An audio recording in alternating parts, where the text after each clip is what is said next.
ഹരേ കൃഷ്ണ. ശ്രീമദ് ഭാഗവതം ചതുർത്ഥസ്കന്ധം ചതുർവിംശോധ്യായം. അതിൽ 25-ാമത്തെ ശ്ലോകം വരെ എടുത്തു. ബാക്കിയുള്ള ഭാഗങ്ങൾ നോക്കാം. അതുവരെയുള്ള ഭാഗങ്ങൾ നമുക്കൊന്ന് ചൊല്ലി നോക്കാം. ഓം നമോ ഭഗവതേ വാസുദേവായ. ശ്രീമദ് ഭാഗവതേ ചതുർത്ഥസ്കന്ധേ അഥ ചതുർവിംശോധ്യായഃ. മൈത്രേയ ഉവാച. വിജിതാശ്വോധിരാജാസീൽ പൃഥുപുത്ര പൃഥുശ്രവാ യവീയോഭ്യോ ദദാൽ കാഷ്ഠ ഭ്രാതൃഭ്യോ ഭ്രാതൃവത്സലഃ. ഹര്യക്ഷായാദിശൽ പ്രാചീം ധൂമ്രകേശായ ദക്ഷിണാം പ്രതീചീം മൃഗസംജ്ഞായ തുര്യാം ദ്രവിണസേ വിഭുഃ. അന്തർധാനഗതിം ശക്രാല്ലബ്ധ്വാന്തർധാന സംനിധഃ. അപത്യത്രയമാധത്താ ശിഖണ്ഡിന്യാം സുസമ്മതം. പാവകപ്പവമാനശ്ച ശുചിരിത്യഗ്നയഃ പുരാ വസിഷ്ഠശാപാദുത്പന്നാ പുനര്യോഗഗതിം ഗതാ. അന്തർധാനോ നഭസ്വത്യാം ഹവിർധാനമവിന്ദത യൈന്ദ്രമശ്വഹർത്താരം വിദ്വാനപി ന ജഘ്നിവാൻ രാജ്ഞാം വൃത്തിം കരാദാനദണ്ഡശുൽക്കാദിദാരുണാം മന്യമാനോ ദീർഘസത്രവ്യാജേന വിസസർജഃ.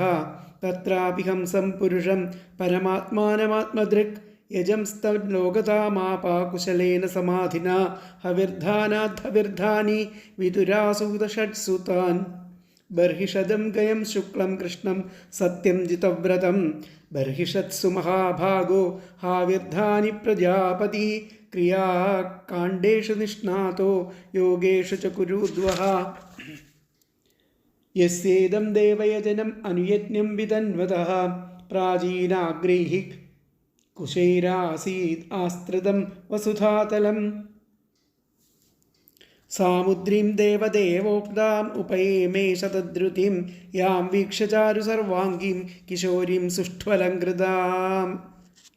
പരിക്രാമന്തീമുദ്വാഹേ ചകമേഗ്നിശുകീമിവ. വിബുധാസുരഗന്ധർവമുനിസിദ്ധ നരോരഗാഃ വിജിതാഃ സൂര്യാദിക്ഷു കുണയന്ത്യൈവ നൂപുരൈഃ. പ്രാചീനബർഹിഷഃ പുത്രാः ശതദ്രുത്യാം ദശാഭവൻ. തുല്യനാമവ്രതാः സർവേ ധർമ്മസ്നാതാः പ്രചേതസഃ. പിത്രാദിഷ്ടാः പ്രജാസർഗേ തപസേ അർണവമാവിശൻ. ദശവർഷസഹസ്രാണി തപസാർച്ചംസ്തപസ്പതിം. യദുക്രം പഥി ദൃഷ്ടേന ഗിരിശേന പ്രസീദത. തദ്ധ്യായന്തോ ജപന്തശ്ച പൂജയന്തശ്ച സംയതാഃ. വിതുര ഉവാച. പ്രചേതസാം ഗിരിത്രേണായഥാസീത് പഥി സംഗമഃ. യദുതാഹ ഹരപ്രീതസ്തന്നോ ബ്രഹ്മൻ ബോധാർത്ഥവത്. സംഗമഃ ഖലു വിപ്രശ്രേ ശിവേനേഹ ശരീരിണാം. ദുർലഭോ മുനയോ ദധ്യുരസംഗാത് യമഭീപ്സിതം. ആത്മാരാമോപി യസ്ത്വസ്യ ലോകകൽപ്പസ്യ രാധസേ. ശക്ത്യാ യുക്തോ വിചരതി ഘോരയാ ഭഗവാൻ ഭവഃ. മൈത്രേയ ഉവാച. പ്രചേതസഃ പിതൃവാക്യം ശിരസാദായ സാധവഃ. ദിശം പ്രതീചിം പ്രയയുസ്തപസ്യാദൃതചേതസഃ. സമുദ്രമുപ വിസ്തീർണമപശ്യൻ സുമഹത്സരഃ. മഹന്മനൈവ സ്വച്ഛം പ്രസന്നസലിലാശയം. നീലരക്തോൽപലാംഭോജകൽഹാരേന്ദീവരാകരം. ഹംസസാരസചക്രാഹ്വകാരണ്ഡവനികൂജിതം. മത്തഭ്രമരസൗസ്വര്യ ഹൃഷ്ടരോമലതാംഘ്രിപം. പത്മകോശരജോ ദിക്ഷു വിക്ഷിപത്പവനോത്സവം. തത്ര ഗാന്ധർവമാകർണ്യ ദിവ്യമാർഗമനോഹരം. വിസിസ്മ്യു രാജപുത്രാസ്തേ മൃദംഗപണവാദ്യനു. തർഹ്യേവ സരസസ്തസ്മാൻ നിഷ്ക്രാമന്തം സഹാനുഗം ഉപഗീയമാനമരപ്രവരം. വിബുധാനുഗൈഃ തപ്തഹേമനികായാഭം ശിതികണ്ഠം ത്രിലോചനം. പ്രസാദസുമുഖം വീക്ഷ്യ പ്രണേമുർജാതകൗതുകാഃ. അടുത്ത ശ്ലോകമാണ് എടുക്കേണ്ടത്. 26-ാമത്തെ ശ്ലോകം. സതാൻ പ്രപന്നാർത്തിഹരോ ഭഗവാൻ ധർമ്മവത്സലഃ. ധർമ്മജ്ഞാൻ ശീലസമ്പന്നാൻ പ്രീതാനുവാചഃ. സതാൻ പ്രപന്നാർത്തിഹരോ ഭഗവാൻ ധർമ്മവത്സലഃ. ധർമ്മജ്ഞാൻ ശീലസമ്പന്നാൻ പ്രീതാനുവാചഃ. ആശ്രിതരുടെ ദുഃഖം അകറ്റുന്നവൻ പ്രപന്നാർത്തിഹരൻ. പ്രപന്നാർത്ഥിഹരനും പിന്നെ ധർമ്മവത്സലൻ, ധർമ്മത്തിൽ നിഷ്ഠയുള്ളവനും ആയിരിക്കുന്ന ഭഗവാനുമായിരിക്കുന്ന അദ്ദേഹം, ആ പരമേശ്വരൻ, ധർമ്മമറിയാവുന്നവരും അതുപോലെ ധർമ്മജ്ഞാൻ ശീലസമ്പന്ന, ശീലഗുണം തികഞ്ഞവരും സന്തുഷ്ടരും ആയിരിക്കുന്ന ആ പ്രചേതസ്സുകളോട്, അവരോട് പ്രീതിയോടെ വളരെ സന്തോഷത്തോടു കൂടിയിട്ട് പറഞ്ഞു. അത്ഭുതം തന്നെ എന്ന് പറഞ്ഞു. സതാൻ പ്രപന്നാർത്ഥിഹരോ ഭഗവാൻ, ആ പരമേശ്വരൻ പ്രപന്നാർത്ഥിഹരനായിരിക്കുന്ന ഭഗവാൻ ധർമ്മത്തിൽ നിഷ്ഠയുള്ളവരോട് കരുണയുള്ള ആൾ, ധർമ്മവത്സല, ധർമ്മജ്ഞാൻ, ആ ധർമ്മത്തെ അറിയാവുന്നവർ, ധർമ്മജ്ഞാൻ ശീലസമ്പന്നൻ, ശീലഗുണം തികഞ്ഞവരായിരിക്കുന്ന ആ പ്രചേതസ്സുകളിൽ പ്രീതനായിട്ട് പ്രീതിയോട് കൂടിയിട്ട് ഉവാച അവരോട് പറഞ്ഞു, പ്രീതിയോട് കൂടിയിട്ട് പറഞ്ഞു എന്നാണ് പറയുന്നത്. ഉവാച ഹ എന്നതിന് അവിടെ ഒരു ആശ്ചര്യം ആയിട്ട് സൂചിപ്പിക്കുകയാണ്. ഹ പോലത്തെ പദങ്ങൾ പ്രപന്നാർത്ഥിഹരഹ, ആശ്രിതന്മാരുടെ ദുഃഖം അകറ്റുന്നവനും, ധർമ്മവത്സലഹ, ധർമ്മത്തിൽ നിഷ്ഠയുള്ളവനും, ഭഗവാനുമായിരിക്കുന്ന സഹ അദ്ദേഹം പരമേശ്വരൻ, ധർമ്മജ്ഞാൻ ധർമ്മമറിയാവുന്നവരും, ശീലസമ്പന്നാൻ ശീലഗുണം തികഞ്ഞവരും, പ്രീതാൻ സന്തുഷ്ടരും ആയിരിക്കുന്ന താൻ അവരോട് പ്രീതിയോടുകൂടി ഉവാച ഹ പറഞ്ഞു. അത്ഭുതം തന്നെ. ഒന്നുകൂടി പറയാം. പ്രപന്നാർത്ഥിഹരഹ, ആശ്രിതരുടെ ദുഃഖം അകറ്റുന്നവനും, ധർമ്മവത്സലഹ, ധർമ്മത്തിൽ നിഷ്ഠയുള്ളവനും, ഭഗവാനുമായിരിക്കുന്ന സഹ അദ്ദേഹം, ധർമ്മജ്ഞാൻ ധർമ്മമറിയുന്നവരും, ശീലസമ്പന്നാൻ ശീലഗുണം തികഞ്ഞവരും, പ്രീതാൻ സന്തുഷ്ടരും ആയിരിക്കുന്ന താൻ അവരോട് പ്രീതിയോട് കൂടിയിട്ട് ഉവാച പറഞ്ഞു. അത്ഭുതം തന്നെ. പലത്തെ അന്വയം വന്നിട്ട് പ്രപന്നാർത്ഥിഹരഹ ധർമ്മവത്സലഹ ഭഗവാൻ സഹ ധർമ്മജ്ഞാൻ ശീലസമ്പന്നാൻ പ്രീതാൻ താൻ പ്രീതഃ ഉവാച ഹ. പ്രപന്നാർത്ഥിഹരഃ ധർമ്മവത്സലഃ ഭഗവാൻ സഹ ധർമ്മജ്ഞാൻ ശീലസമ്പന്നാൻ പ്രീതാൻ താൻ പ്രീതഃ ഉവാച ഹ. ആശ്രിതരുടെ ദുഃഖം അകറ്റുന്നവനും ധർമ്മത്തിൽ നിഷ്ഠയുള്ളവനും ഭഗവാനുമായിരിക്കുന്ന അദ്ദേഹം, ധർമ്മമറിയാവുന്നവരും ശീലഗുണം തികഞ്ഞവരും സന്തുഷ്ടരും ആയ അവരോട് പ്രീതിയോടുകൂടി പറഞ്ഞു. അത്ഭുതം തന്നെ. അപ്പോൾ തന്നെ ആ സരസിൽ നിന്ന് ആ ശ്രീ പരമേശ്വരൻ സ്വഗണങ്ങളോടുകൂടി ആവിർഭവിച്ചു എന്ന് പറഞ്ഞു. അനുചരന്മാരായിരിക്കുന്ന ദേവാദികൾ വാഴ്ത്തിപ്പാടുന്നു. ചുട്ടുപഴുപ്പിച്ച സ്വർണത്തിൻ്റെ വർണ്ണമാണ് അദ്ദേഹത്തിനുള്ളത്. കഴുത്തിൽ നീലമറുവുണ്ട്. 3 തൃക്കണ്ണുകളുണ്ട്. തൻ്റെ മുഖഭാവം കൊണ്ട് അവരിൽ പ്രസാദിച്ചവൻ എന്ന് തോന്നിക്കുന്നുണ്ട്. അപ്രകാരമുള്ള ആ ശ്രീ പരമേശ്വരനെ പ്രചേതസ്സുകൾ അത്യാദരവോടും സന്തുഷ്ടിയോടും കൂടി നമസ്കരിച്ചു. ആശ്രിതരുടെ ദുഃഖങ്ങൾ അകറ്റുന്നവനും ധർമ്മനിഷ്ഠയുള്ളവനും ആയിരിക്കുന്ന ഭഗവാൻ ശ്രീ പരമേശ്വരൻ, ധർമ്മജ്ഞരും സൽസ്വഭാവികളും ഭഗവത് ദർശനം കൊണ്ട് സന്തുഷ്ടരും ആയിട്ടിരിക്കുന്ന ആ പ്രചേതസ്സുകളോട് പ്രീതനായിട്ട് ഇപ്രകാരം പറഞ്ഞു. അപ്പോൾ പ്രപന്നാർത്ഥിഹരനും ധർമ്മവത്സരനുമായിരിക്കുന്ന ഭഗവാൻ ഹരൻ പ്രീതനായിട്ട് സന്തുഷ്ടരും ധർമ്മതത്വം അറിയുന്നവരും ശീലസമ്പന്നരുമായിരിക്കുന്ന ആ പ്രചേതസ്സുകളോട് പറഞ്ഞു.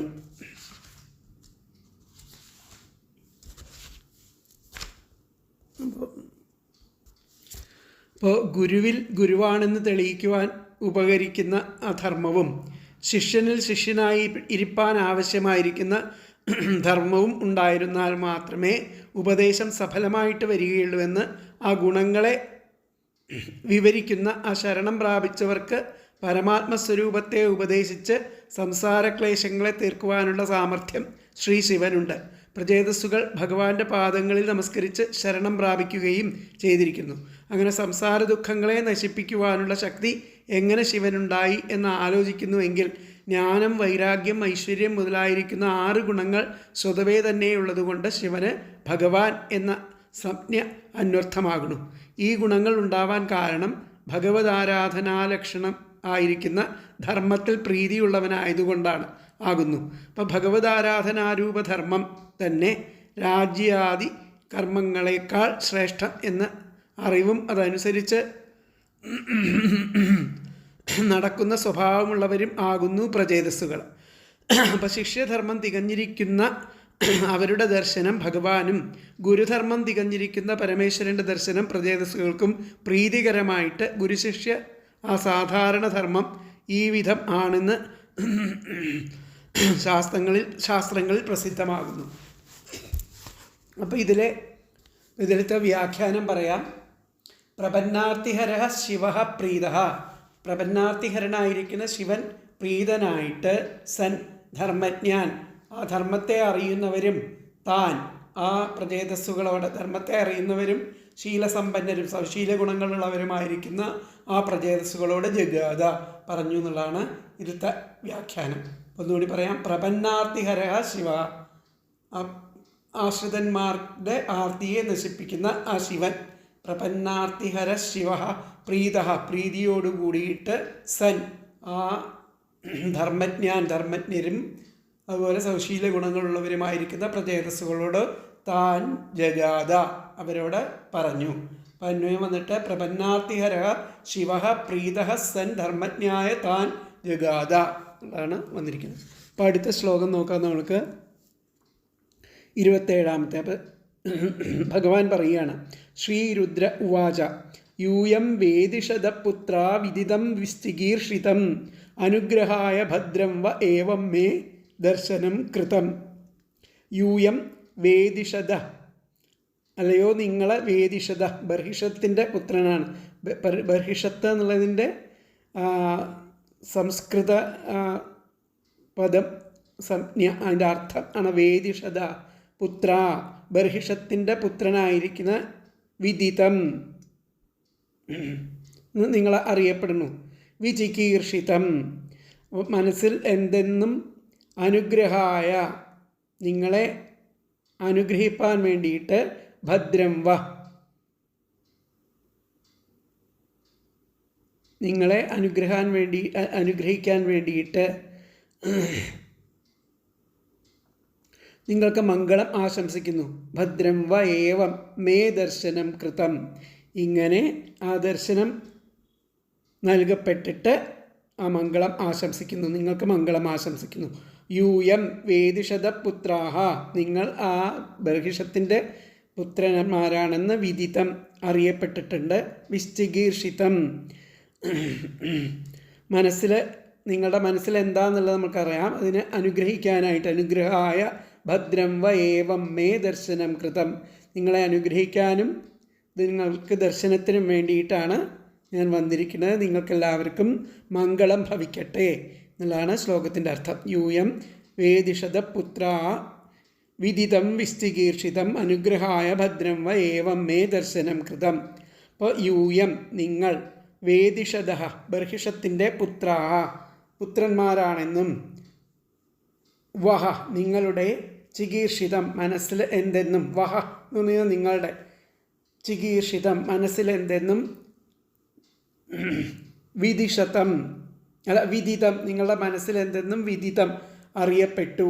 വഹ നിങ്ങളെ അനുഗ്രഹായ നിങ്ങളെ അനുഗ്രഹിപ്പാൻ വേണ്ടി, മേ മയാ നിങ്ങളെ അനുഗ്രഹിപ്പാൻ വേണ്ടി, മേ മയാ എന്നാൽ, ഏവം ഇങ്ങനെ, ദർശനം കൃതം ദർശനം നൽകപ്പെട്ടു, എന്നാൽ ഇങ്ങനെ ദർശനം നൽകപ്പെട്ടു, ഭദ്രം നിങ്ങൾക്ക് മംഗളം ആശംസിക്കുന്നു എന്നാണ് പറഞ്ഞിരിക്കുന്നത്. അപ്പോൾ യൂയം നിങ്ങൾ, വേദിഷദ ബർഹിഷത്തിൻ്റെ പുത്രന്മാരാണെന്നും, വഹ നിങ്ങളുടെ, ചികീർഷിതം മനസ്സിലെന്തെന്നും, വിദിതം അറിയപ്പെട്ടു, വഹ നിങ്ങളെ അനുഗ്രഹായ അനുഗ്രഹിപ്പാൻ വേണ്ടിയിട്ട്, മേ മയാ എന്നാൽ, ഏവം ഇങ്ങനെ, ദർശനം കൃതം ദർശനം നൽകപ്പെട്ടു, ഭദ്രം മംഗളം ആശംസിക്കുന്നു. അപ്പോൾ ഇതിലത്തെ ആ അന്വയം വന്നിട്ട് യൂയം വേദിഷദ പുത്രാഹ വഹ ചികീർഷിതം വിദിതം വഹ അനുഗ്രഹായ മയാ മേ ദർശനം കൃതം ഭദ്രം. എന്നുകൂടി പറയാം. യൂയം വേദിഷദ പുത്രാഹ വഹ ചികീർഷിതം വിദിതം വഹ അനുഗ്രഹായ മേ മയാ ഏവം ദർശനം കൃതം ഭദ്രം. നിങ്ങൾ ബർഹിഷത്തിൻ്റെ പുത്രന്മാരാണെന്നും നിങ്ങളുടെ മനസ്സിലെന്തെന്നും അറിയപ്പെട്ടു കഴിഞ്ഞു. നിങ്ങളെ അനുഗ്രഹിപ്പാൻ വേണ്ടിയിട്ട് എന്നാൽ ഇങ്ങനെ ആ ദർശനം നൽകപ്പെട്ടിട്ട് നിങ്ങൾക്ക് മംഗളം ആശംസിക്കുന്നു എന്നുള്ളതാണ് ഈ ശ്ലോകത്തിൽ പറഞ്ഞിരിക്കുന്നത്. അപ്പോൾ പ്രാചീന ബർഹിസിൻ്റെ പുത്രന്മാരായിരിക്കുന്ന ആ ഭവാന്മാരുടെ ഇംഗിതം നാം അറിയുന്നു. ഭവാന്മാർക്ക് മംഗളം ഭവിക്കട്ടെ, ഭവാന്മാർക്ക് അനുഗ്രഹം ലഭിക്കാനാണ് നാം ദർശനം നൽകിയത് എന്നുള്ളതാണ് അദ്ദേഹം ഭഗവാൻ അവിടെ പറയുന്നത്. അപ്പോൾ ശ്രീ മഹാദേവൻ പറയുകയാണ്, ശ്രീരുദ്രൻ പറയുകയാണ്, നിങ്ങൾ പ്രാചീന ബർഹിസിൻ്റെ പുത്രന്മാരാണല്ലോ, നിങ്ങളുടെ ആഗ്രഹം ഞാൻ മനസ്സിലാക്കി, നിങ്ങൾക്ക് മംഗളം ഭവിക്കട്ടെ, നിങ്ങളെ അനുഗ്രഹിക്കാനായിട്ടാണ് ഞാൻ നിങ്ങൾക്ക് ദർശനം നൽകിയിരിക്കുന്നത്. ശ്രീ മഹാദേവൻ പറഞ്ഞു, നിങ്ങൾ പ്രാചീന ബർഹിസിൻ്റെ പുത്രന്മാരും ഭഗവാനെ ആരാധിപ്പാൻ ആഗ്രഹിച്ചു പുറപ്പെട്ടവരും ആണെന്ന് അറിഞ്ഞുകൊണ്ട് തന്നെയാണ് നിങ്ങൾക്ക് ഭദ്രം ഭവിക്കണം, മംഗളം ഭവിക്കണം എന്നുള്ള അനുഗ്രഹത്തോടു കൂടി ഞാൻ നിങ്ങൾക്ക് ദർശനം നൽകിയിരിക്കുന്നത്. അപ്പോൾ അതിലത്തെ വ്യാഖ്യാനം, ശിവ ഉവാച, ശിവൻ പറയുകയാണ്, ഹേ ബർഹിഷദ പുത്ര, അല്ലയോ ബർഹിഷത്തിൻ്റെ പുത്രന്മാരെ, യുഷ്മാകം നിങ്ങൾക്ക് ചികീർഷിതം, നിങ്ങളുടെ മനസ്സിലെന്താണ് ആഗ്രഹം എന്നുള്ളതിനെ പറ്റിയിട്ട് ഞാൻ വിദിതം അറിഞ്ഞു കഴിഞ്ഞു, അറിയപ്പെട്ടു കഴിഞ്ഞു. യുഷ്മാകം അനുഗ്രഹായ, നിങ്ങളെ അനുഗ്രഹിക്കാനായിട്ട് മയാദർശനം, എൻ്റെ ഈ ദർശനം ഇവിടെ ചെയ്യപ്പെട്ടു. ശിവ ഉവാച, ശിവൻ പറയുന്നു, ഹേ ബർഹിഷദ, അല്ലയോ ബർഹിഷത്തിൻ്റെ പുത്ര, ഹേ ബർഹിഷദ പുത്ര, അല്ലയോ ബർഹിഷത്തിൻ്റെ പുത്രന്മാരെ, യുഷ്മാകം നിങ്ങൾക്ക് നിങ്ങളുടെ ചികീർഷിതം മനസ്സിൽ എന്താണെന്നുള്ളത് വിദിതം മനസ്സിലായി കഴിഞ്ഞു. യുഷ്മാകം അനുഗ്രഹായ, നിങ്ങളെ അനുഗ്രഹിക്കാനായിക്കൊണ്ടിട്ട് മയാദർശനം, എൻ്റെ ദർശനത്തെ നിങ്ങൾക്ക് കൃതം ചെയ്യപ്പെട്ടു കഴിഞ്ഞു. അതിലത്തെ വ്യാഖ്യാനം വന്നിട്ട്, ശിവ ഉവാച ഹേ ബർഹിഷദ പുത്ര യുഷ്മാകം ചികീർഷിതം വിദിതം യുഷ്മാകം അനുഗ്രഹായ മയാ ദർശനം കൃതം എന്നുള്ളതാണ് ഇതിൽ പറഞ്ഞിരിക്കുന്നത്. അപ്പോൾ അടുത്ത ശ്ലോകം നമുക്ക് നോക്കാം. അടുത്ത ശ്ലോകം, യഹ പരം രംഹസഃ സാക്ഷാൽ ത്രിഗുണാജ്ജീവസംനിതാത് ഭഗവന്തം വാസുദേവം പ്രപന്നഃ സപ്രിയോ ഹി മേ. യഹ പരം രംഹസഃ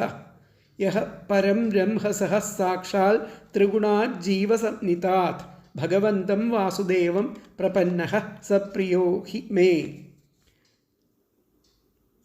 രംഹസം എന്ന് പറഞ്ഞു കഴിഞ്ഞാൽ അസൂക്ഷ്മവും ത്രിഗുണമയവും ആയിരിക്കുന്ന ആ ജീവൻ എന്നറിയപ്പെടുന്നതിൽ നിന്നും, സൂക്ഷ്മവും ത്രിഗുണമയവും എന്നറിയപ്പെടുന്ന ആ ജീവൻ എന്നറിയപ്പെടുന്നതിൽ നിന്നും ഉപരിയായിരിക്കുന്ന ആ സാക്ഷാത് ഭഗവാൻ ശ്രീ വാസുദേവനെ, അതിൽ നിന്നൊക്കെ ഉപരിയായിരിക്കുന്ന സാക്ഷാൽ ഭഗവാൻ ശ്രീ വാസുദേവന് ആരാണോ ആശ്രയിക്കുന്നത്, ഭഗവന്തം പ്രപന്നഃ സപ്രിയോ, ആരാണോ ആശ്രയിക്കുന്ന അവൻ നമുക്കും പ്രിയ ഹി, പ്രിയൻ തന്നെ. ആരാണോ ഭഗവാനെ ആശ്രയിക്കുന്നത് അവർക്ക്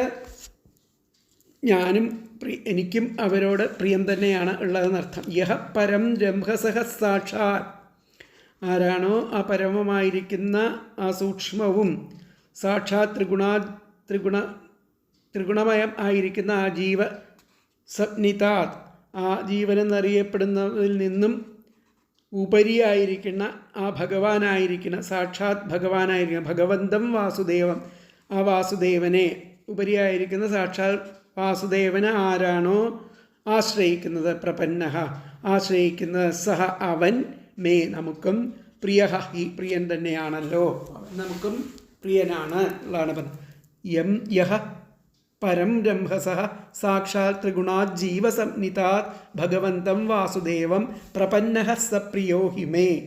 രംഹസഃ എന്ന് പറഞ്ഞാൽ സൂക്ഷ്മവും ത്രിഗുണമയവും ആയിരിക്കുന്ന ജീവസംനിതാത്, ജീവൻ എന്നറിയപ്പെടുന്നതിൽ നിന്നും ഉപരിയായിരിക്കുന്ന സാക്ഷാത് ഭഗവന്തം വാസുദേവം, സാക്ഷാത് ഭഗവാൻ ശ്രീ വാസുദേവനെ, യഹ ആരാണോ, പ്രപന്നഃ ആശ്രയിക്കുന്നത്, സഹ അവൻ, മേ നമുക്കും, പ്രിയ ഹി പ്രിയൻ തന്നെയാണല്ലോ. രംഹസഃ സൂക്ഷ്മവും ത്രിഗുണമയവും ആയിരിക്കുന്ന ജീവസംനിതാത് ജീവനെന്നറിയപ്പെടുന്നതിൽ നിന്നും പരം ഉപരിയായ സാക്ഷാത് ഭഗവന്തം വാസുദേവം സാക്ഷാത് ഭഗവാൻ ശ്രീവാസുദേവനെ യഹ ആരാണോ പ്രപന്നഃ ആശ്രയിക്കുന്നത് സഹ അവൻ മേ നമുക്കും പ്രിയ ഹി പ്രിയൻ തന്നെ ആണല്ലോ. അപ്പോൾ തന്മയം വന്നിട്ട് രംഹസഹ ത്രിഗുണാത് ജീവസംനിതാത് പരം സാക്ഷാത് ഭഗവന്തം വാസുദേവം യഹ പ്രപന്നഃ സഹ മേ പ്രിയ ഹി. എന്നുകൂടി പറയാം. രംഹസഹ ത്രിഗുണാത് ജീവസംനിതാത് പരം സാക്ഷാത് ഭഗവന്തം വാസുദേവം യഹ പ്രപന്നഃ സഹ മേ പ്രിയ ഹി. സൂക്ഷ്മവും ത്രിഗുണമയവുമായിരിക്കുന്ന ആ ജീവനെന്നറിയപ്പെടുന്നതിൽ നിന്നും ഉപരിയായിരിക്കുന്ന ആ സാക്ഷാൽ ഭഗവാൻ ശ്രീവാസുദേവനെ ആരാണോ ആശ്രയിക്കുന്നത് അവൻ നമുക്കും പ്രിയപ്പെട്ടവൻ തന്നെ. രംഹസഹ സൂക്ഷ്മം ആയിരിക്കുന്ന എന്നർത്ഥം.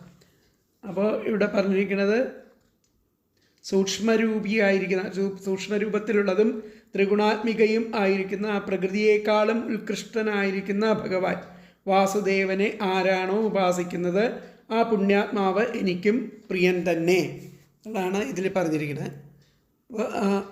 സൂക്ഷ്മപ്രകൃതിയിൽ നിന്നും പുരുഷനിൽ നിന്നും അതീതനും അനന്തകല്യാണനും ആയിരിക്കുന്ന സാക്ഷാത് ഭഗവാൻ വാസുദേവന് സർവാത്മനാ ശരണം പ്രാപിച്ചവൻ എനിക്കും എത്രയും പ്രിയപ്പെട്ടവനാകുന്നു. അനുഗ്രഹ കാരണം പറയുകയാണ്.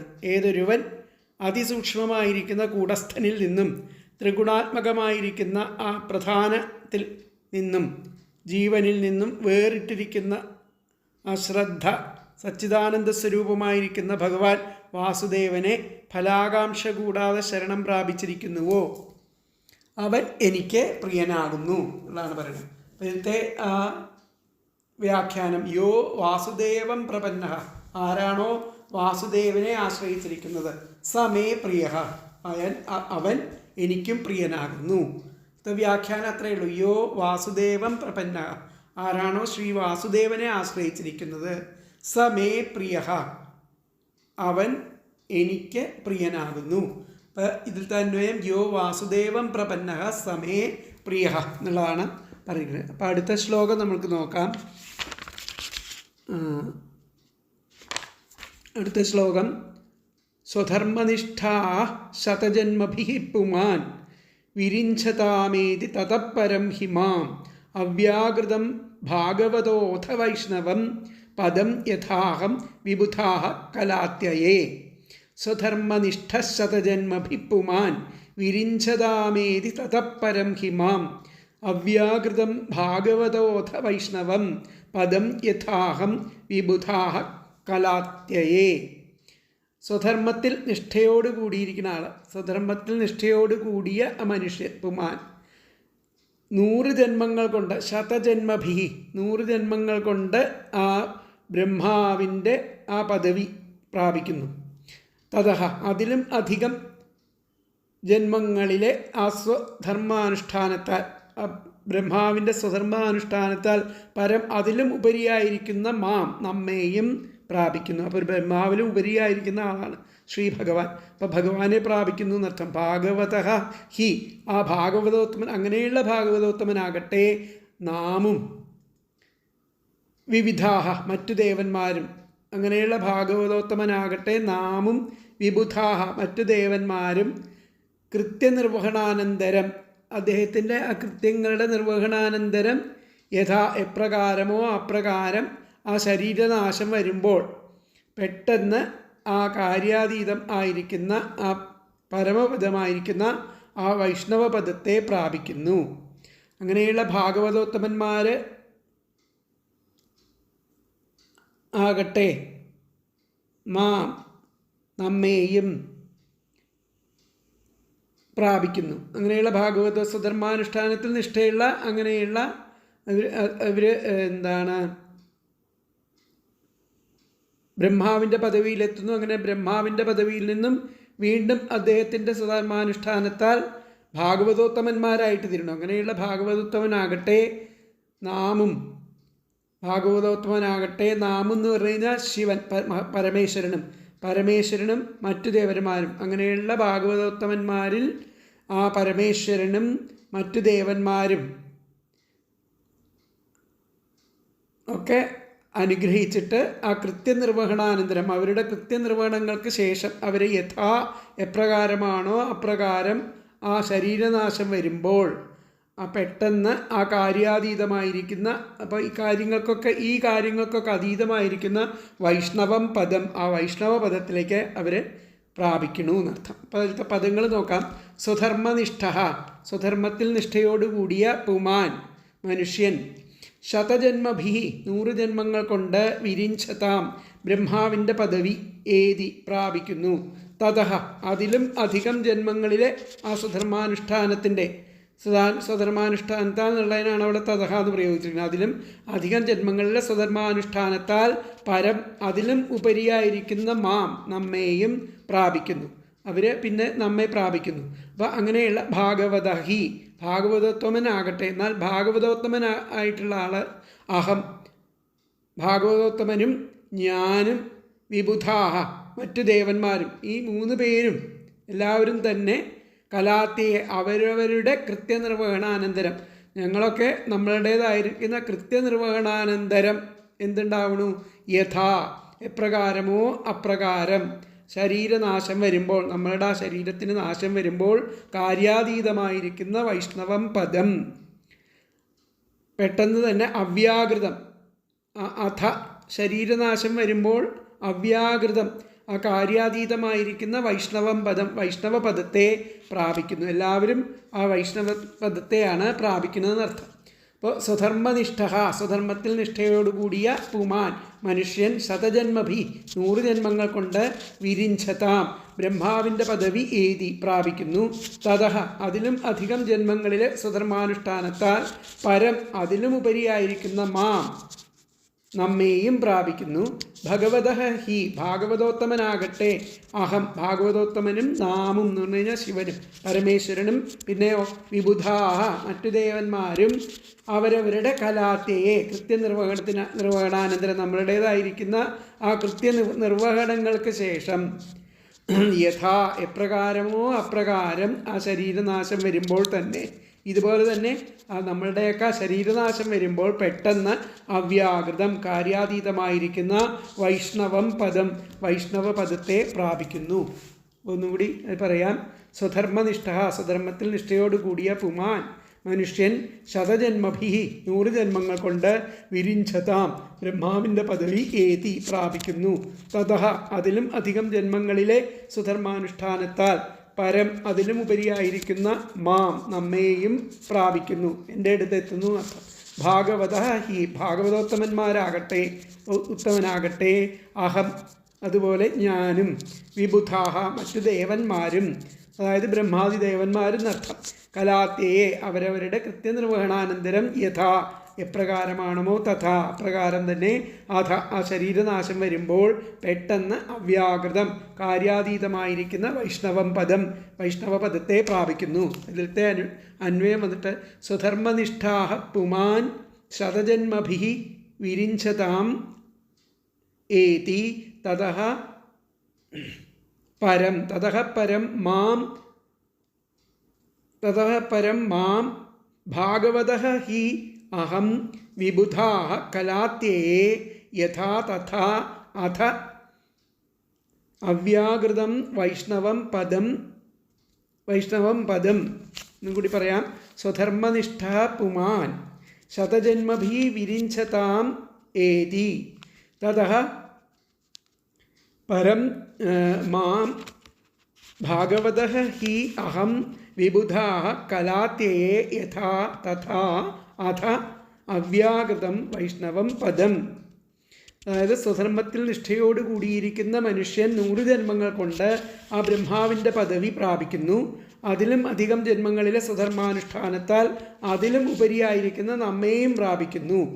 അതുപോലെ ഭാഗവതോത്തമനാകട്ടെ അതുപോലെ ഞാനും പരമേശ്വരനും വിബുധാ മറ്റു ബ്രഹ്മാദിദേവന്മാരും കൃത്യനിർവഹണാനന്തരം എപ്രകാരമോ അപ്രകാരം ശരീരനാശം വരുമ്പോൾ തന്നെ പെട്ടെന്ന് ആ കാര്യാതീതമായിരിക്കുന്ന ആ വൈഷ്ണവപദത്തെ പ്രാപിക്കുന്നു.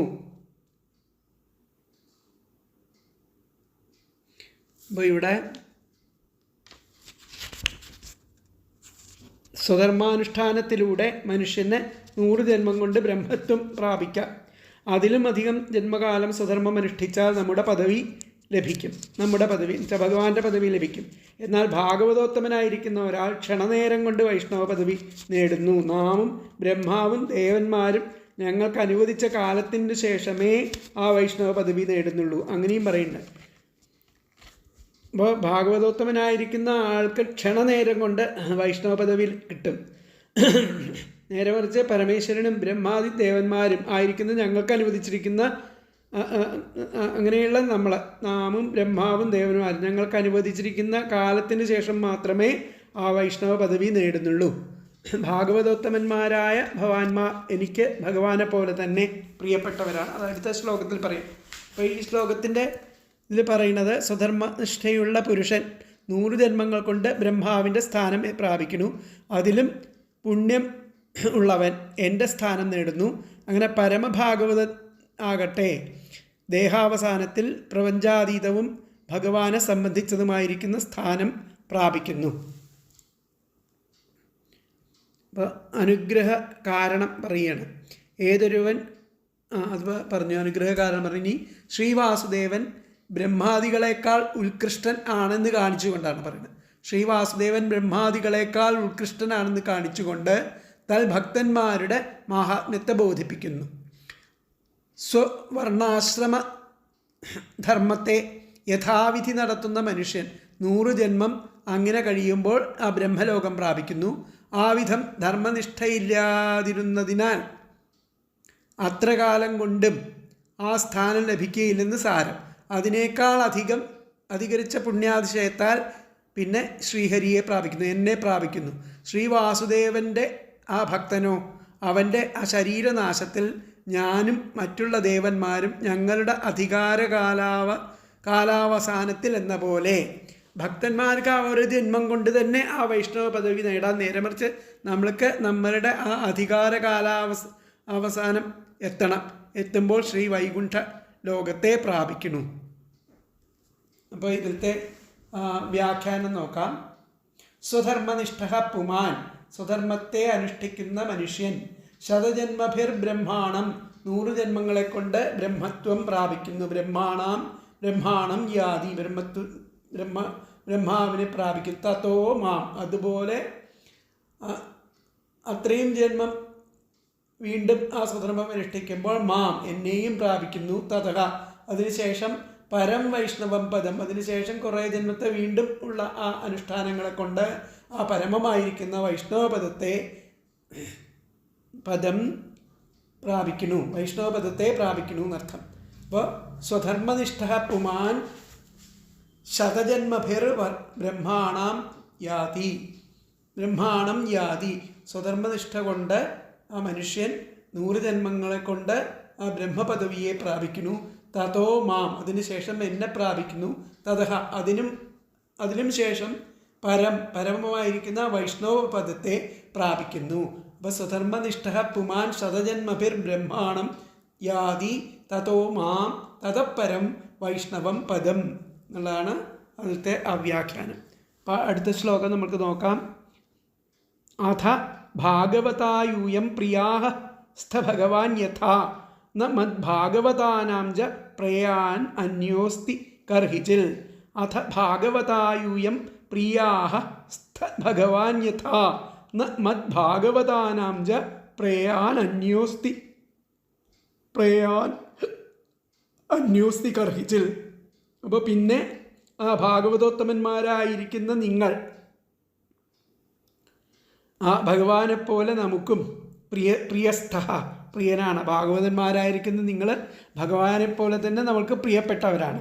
ഭാഗവതാനാംജ, ഭഗവത് ഭക്തന്മാർക്കും പ്രിയപ്പെട്ടവനായിട്ട് മത്, എന്നേക്കാളും ഭഗവത് ഭക്തന്മാർക്കും പ്രിയപ്പെട്ടവനായിട്ട് എന്നെക്കാളും ഉപരി വേറൊരാൾ ഒരിക്കലും ഇല്ല തന്നെ. അപ്പോൾ ഭഗവത് ഭക്തന്മാർക്ക് എന്നേക്കാൾ ഉപരിയായിട്ട് പ്രിയപ്പെട്ടവനായിട്ട് വേറൊരാളും ഇല്ല എന്നിവിടെ പറയുന്നു. അപ്പോൾ ഭാഗവതന്മാരുടെ അടുത്ത് ഭാഗവതന്മാരിൽ ഏറ്റവും പ്രിയമുള്ളവനാണ് ഞാൻ, ഭക്തന്മാരിൽ ഏറ്റവും പ്രിയപ്പെട്ടവനാണ് ഞാൻ, എന്നേക്കാൾ പ്രിയപ്പെട്ടതായിട്ട് ഭക്തന്മാർക്ക് വേറൊരാളും ഇല്ല തന്നെ എന്നുള്ള നിലയ്ക്കാണ് പറയുന്നത്. അഥ പിന്നെ ഭാഗവത ഭാഗവതോത്തമന്മാരായിരിക്കുന്ന യൂയം ഭവാന്മാർ ഭഗവാൻ യഥ നിങ്ങളൊക്കെ എനിക്ക് ഭഗവാനെ പോലെ തന്നെയുള്ളൂ എന്നർത്ഥം.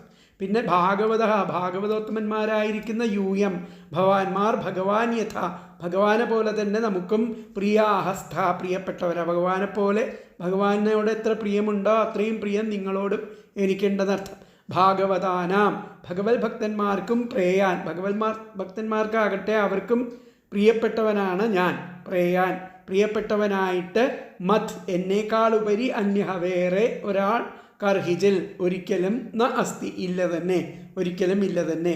അഥ പിന്നെ ഭാഗവത ഭാഗവതോത്തമന്മാരായിരിക്കുന്ന യൂയം ഭവാന്മാർ ഭഗവാൻ യഥാ ഭഗവാനെ പോലെ നമുക്കും പ്രിയാഹസ്ഥ പ്രിയപ്പെട്ടവർ തന്നെ. ഭാഗവതാനാം ച ആ ഭഗവത് ഭക്തന്മാർക്കും പ്രേയാൻ പ്രിയപ്പെട്ടവനായിട്ട് മത് എന്നേക്കാൾ ഉപരി അന്യഹ വേറൊരാൾ കർഹിച്ചിൽ ഒരിക്കലും ന അസ്തി ഇല്ല തന്നെ. അപ്പോൾ ഒന്നുകൂടി പറയാം. അഥ പിന്നെ ഭാഗവത ഭാഗവതോത്തമന്മാരായിരിക്കുന്ന യൂയം ഭവാന്മാർ ഭഗവാൻ യഥാ ഭഗവാനെ പോലെ തന്നെ നമുക്കും പ്രിയാഹസ്ഥ പ്രിയപ്പെട്ടവർ തന്നെ. ഭാഗവതാനാം ച ആ ഭഗവത് ഭക്തന്മാർക്കും പ്രേയാൻ പ്രിയപ്പെട്ടവരായിട്ട് മത് എന്നേക്കാളുപരി അന്യഹ വേറൊരാൾ കർഹിജിൽ ഒരിക്കലും ന അസ്തി ഇല്ല തന്നെ. അപ്പോൾ ഇവിടെ അഥ ഭാഗവത യൂയം ഭഗവാൻ യഥാ പ്രിയഹസ്ഥ നിങ്ങൾ പിന്നെ ആ ഭാഗവതോത്തമന്മാരായിരിക്കുന്ന നിങ്ങൾ ഭവാന്മാർ ഭഗവാനെ പോലെ തന്നെ നമുക്കും പ്രിയപ്പെട്ടവനാണെന്നർത്ഥം. ഭാഗവതാനാം ച പ്രേയാൻ മത് അന്യഹ കർഹിച്ചിൽ ന അസ്തി ആ ഭാഗവതന്മാർക്ക് എന്നേക്കാൾ പ്രിയപ്പെട്ട വേറൊരാൾ ഇല്ല തന്നെ എന്നുള്ളതാണ്. അപ്പോൾ അഥ ഭാഗവത യൂയം ഭഗവാൻ യഥാ പ്രിയാസ്ഥ ഭാഗവതാനാം പ്രേയാൻ മത് അന്യഹ കർഹിച്ചിൽ ന അസ്തി എന്നുകൂടി പറയാം. അഥ ഭാഗവത യൂയം ഭഗവാൻ യഥാ പ്രിയാഹസ്ഥ ഭാഗവതാനാം ച പ്രേയാൻ മത് അന്യാഹ കർഹിച്ചിൽ ന അസ്തി.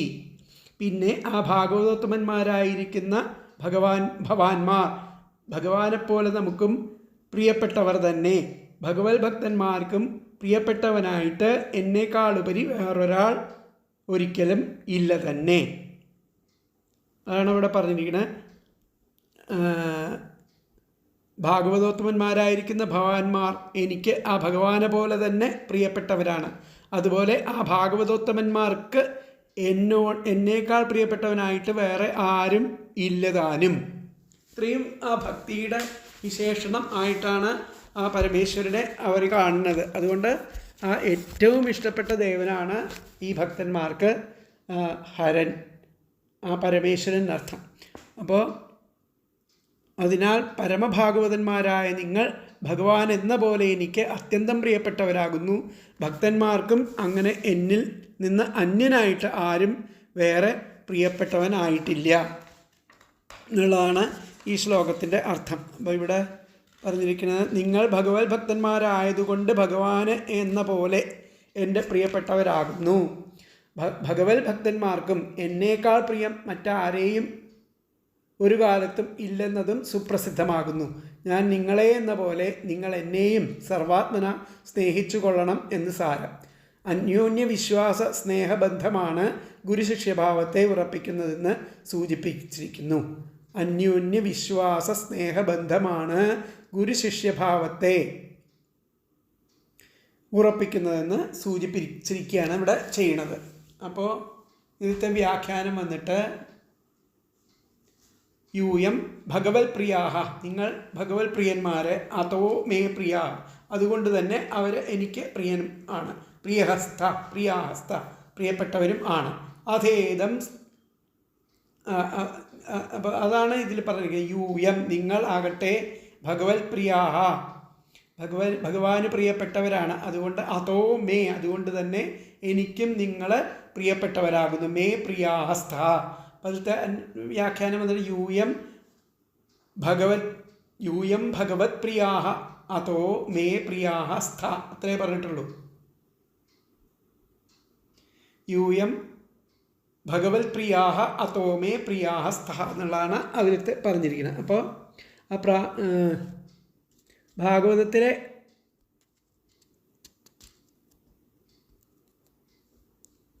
അപ്പോൾ അതുകൊണ്ട് അടുത്ത ശ്ലോകത്തിൽ പറയുകയാണ്, ആ 31ാമത്തെ ശ്ലോകത്തിൽ, ഇതം വിവിക്തം ജപ്തവ്യം പവിത്രം മംഗളം പരം നിശ്രേയസകരം ചാഭിശ്രൂയതാം തദ്വദാമി വഹ.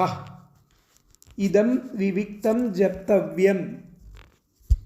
അതുകൊണ്ട് ഇവിടെ ഈ പറയപ്പെടുന്ന പവിത്രമായിരിക്കുന്ന ജപ്തവ്യം ജപിക്കാൻ പാകത്തുള്ള മംഗളമായിരിക്കുന്ന പരമമായിരിക്കുന്ന നിശ്രേയസകരം ശ്രേയസിനെ കൊണ്ടുതരുന്ന ചാബി ഞാൻ പറഞ്ഞു തരുന്ന ആ ഉപദേശത്തെ ശ്രൂയതാം ശ്രദ്ധിക്കണം. തദ്വദാമി വഹ നിങ്ങളോട് പറയപ്പെടുന്ന നിങ്ങളെ ഉപദേശിക്കാം, അതിനെ നിങ്ങൾ കേട്ടാലും.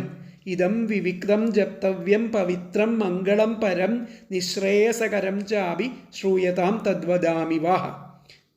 അപ്പോൾ അതുകൊണ്ട് ആ മംഗളവും ശുഭകരവും പരമവും അതിവിശിഷ്ടവും പവിത്രം ശുദ്ധവും നിശ്രേയസകരം ച അപി മുക്തിപ്രദായകവും ആയിരിക്കുന്ന ഇതിനെ ഇതം വിവിക്തം സ്പഷ്ടമാകും വണ്ണം ജപ്തവ്യം ജപിക്കേണ്ടതായിട്ടുണ്ട്.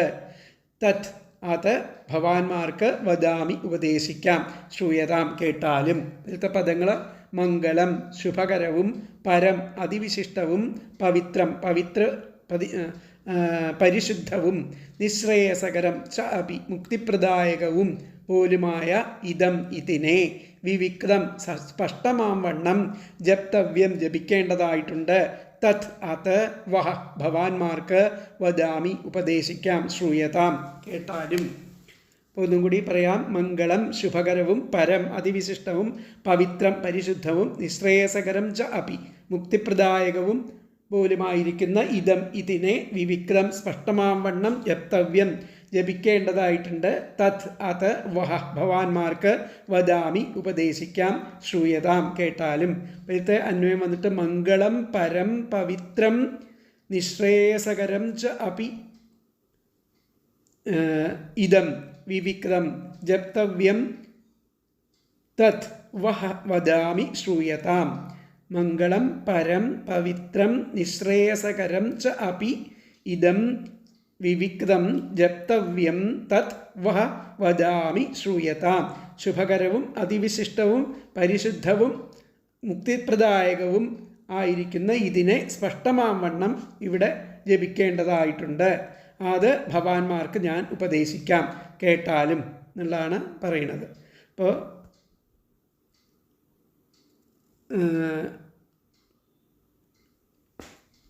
അപ്പോൾ എന്താണ്, അത്യന്തം പുണ്യകരവും മംഗളപ്രദവും ശ്രേയസ്കരവുമായിരിക്കുന്ന ഒരു മന്ത്രം നാം ഉപദേശിക്കാം. അത് വളരെ സ്പഷ്ടമാകും വണ്ണം ജപിക്കണം, മന്ത്രം കേട്ട് പഠിച്ചാൽ. ഭാഗവതത്തിലെ മന്ത്രങ്ങളിൽ അതിശ്രേഷ്ഠമായിരിക്കുന്ന ഒന്നാണ് ശ്രീ പരമേശ്വരൻ പ്രചേതസ്സുകൾക്ക് ഉപദേശിച്ചിരിക്കുന്ന രുദ്രഗീതം. 33 മുതൽ ശ്ലോകങ്ങളിലാണ് അടങ്ങിയിട്ടുള്ളത്. ഈ വക മന്ത്രങ്ങൾ എങ്ങനെ ജപിക്കണമെന്ന് ശാസ്ത്രവിധിയുണ്ട്, എങ്കിലേ ആ ഫലസിദ്ധി ലഭിക്കുള്ളൂ. അപ്പോൾ 8ാമത്തെ അധ്യായം 53ാമത്തെ ശ്ലോക വ്യാഖ്യാനത്തിൽ ഏതിൽ ഒരു അനുബന്ധം ആണ് ഇവിടെ പറയുന്നത്. ഏത് മന്ത്രത്തിനും ആചാര്യോപദേശം അത്യാവശ്യമാണ്. അപ്പോൾ ഈ മന്ത്രങ്ങൾക്കും ആചാര്യോപദേശം ആവശ്യമാണ്. ജപം 3 വിധമാണ്. ഉച്ചത്തിലുള്ളത്, വാചികം, പുറമേ കേൾക്കാതെയുള്ളത്, ഉപാംശു, മനസ്സുകൊണ്ട് ജപിക്കുന്നത്, മാനസികം. ഇങ്ങനെ 3 വിധത്തിലാണ് ജപിക്കേണ്ടത്. കൈവിരൽ കൊണ്ടോ ജപമാല അക്ഷമാലയുടെ സഹായത്തോടെയോ മറ്റോ എണ്ണാതെ ജപിക്കുന്ന മന്ത്രത്തിന് ഫലമില്ല. എണ്ണി ജപിക്കണം. മന്ത്രം ജപിക്കുമ്പോൾ അത് കൈവിരൽ കൊണ്ടോ ഇല്ലെങ്കിൽ അക്ഷമാലയിലോ ജപിക്കണം.